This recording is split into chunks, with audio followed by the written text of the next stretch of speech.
Yang ketiga adalah flora Indonesia bagian timur atau yang disebut dengan Australis. Persebaran flora di Indonesia bagian timur disebut juga dengan Australis.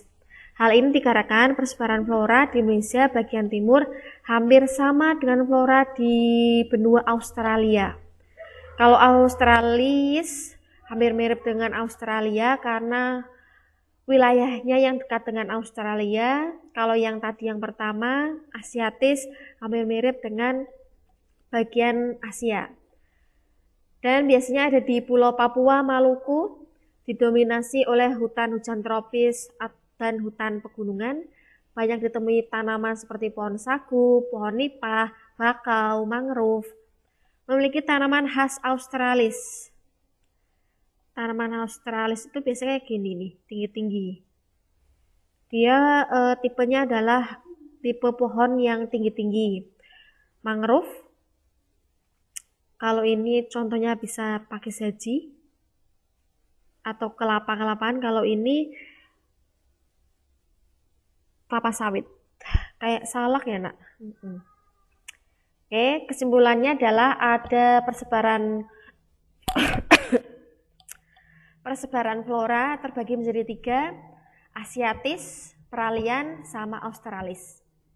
Peralian itu ada di tengah-tengah Asiatis sama Australis. Kalau Asiatis lebih mirip ke Asia. Kalau ya Australis lebih mirip ke Australia. Sampai sini ada pertanyaan dulu. Ada pertanyaan dulu untuk 10 MIPA 4. Dalam. Ada pertanyaan dulu nak.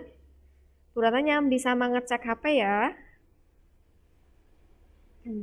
Kalau tidak ada, kita lanjut dulu. Ini materi di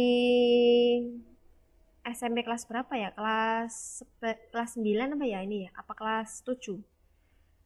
Pokoknya masih ini pengulangan dari SMP, cuman ini lebih detail. Sekarang kita masuk ke manfaat keanekaragaman hayati. Manfaatnya apa? Keanekaragaman hayati. Manfaat keanekaragaman hayati ialah Indonesia kaya akan bahan makanan pokok serta juga tanaman penghasil buah, rempah-rempah, sayuran. Sebagian besar makanan pokok penduduk Indonesia adalah tanaman padi atau Oryza sativa. Namun ada juga suatu tempat yang makanan pokoknya adalah bukan padi. Ada jagung, ada singkong, ada ubi, jalar, dan sagu. Jadi setiap daerah memiliki makanan khas pokok masing-masing. Manfaat yang kedua adalah, jadi kalau ini untuk sumber pangan, dan yang manfaat kedua adalah sumber obat-obatan dan kesehatan. Karena Indonesia adalah penghasil rempah-rempah terbesar. Indonesia mempunyai berbagai spesies tanaman obat yang digunakan di dalam suatu industri, seperti herbal. Tidak hanya tanaman, hewan juga dapat dimanfaatkan untuk obat-obatan. Contohnya ular nih. Bagian dagingnya juga bisa dimanfaatkan. Lemaknya dipercaya bisa mengobati penyakit kulit atau gatal-gatal. Biasanya ini penanganan terakhir kalau misal mau pakai daging ular untuk mengobati gatal-gatal. Biasanya tidak asal kayak ambil ular terus potong-potong dagingnya dimakan, tidak seperti itu. Butuh proses, biasanya diolah menjadi bentuk obat herbal maupun obat yang dalam bentuk kapsul. Berikut ini macam-macam tanaman obat dan juga kegunaannya. Kina. Kulitnya mengandung alkoid kina untuk dapat mengobati malaria. Selain kina, obat malaria adalah buah-buahan, buah-buahan atau jambu biji. Itu juga bisa meredakan penyakit panas pada saat terserang malaria. Madu dari lebah juga banyak dimanfaatkan sekarang untuk ketahanan tubuh, untuk pembentukan tubuh, daya tahan tubuh, dan sebagainya. Mengkudunya rasanya tidak enak itu juga bisa dimanfaatkan untuk tekanan darah tinggi. Buah merah contohnya untuk obat kanker atau diabetes. Buah merah itu bukan buah yang warnanya merah ya, ini buah merah namanya. Itu contoh dari manfaat flora bagian obat-obatan. Sekarang manfaat keanekaragaman hayati sebagai sumber kosmetik. Beberapa tanaman atau tumbuhan digunakan untuk kosmetik. Contohnya adalah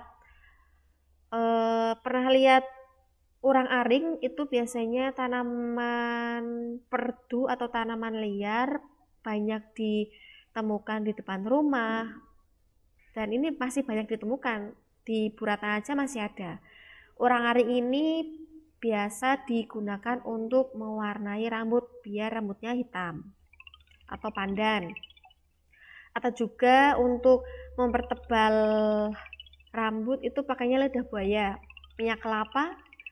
Nah, itu contoh-contoh dari flora yang digunakan untuk sumber kosmetik.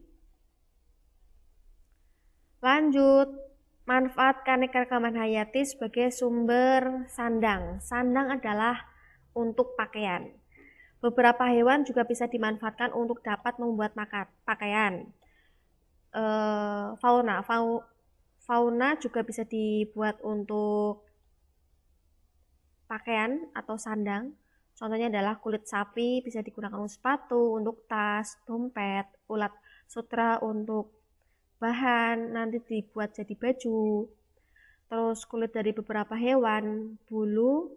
Terus yang digambar ini adalah kapas. Kapas ini dari flora tumbuhan. Kapas itu banyak sekali ditemukan di daerah pedesaan, kalau perkotaan jarang sekali ya nak. Beberapa dari jenis tanaman yang digunakan sebagai bahan sandang. Ini kalau tanaman, kalau yang atas adalah hewan.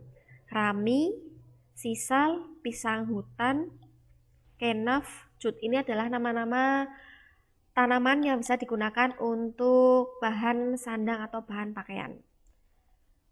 Tidak langsung dibuat pakaian, tapi harus dibuat dulu benang, habis itu nanti buat bahan, habis itu nanti dibuat pakaian. Prosesnya seperti itu.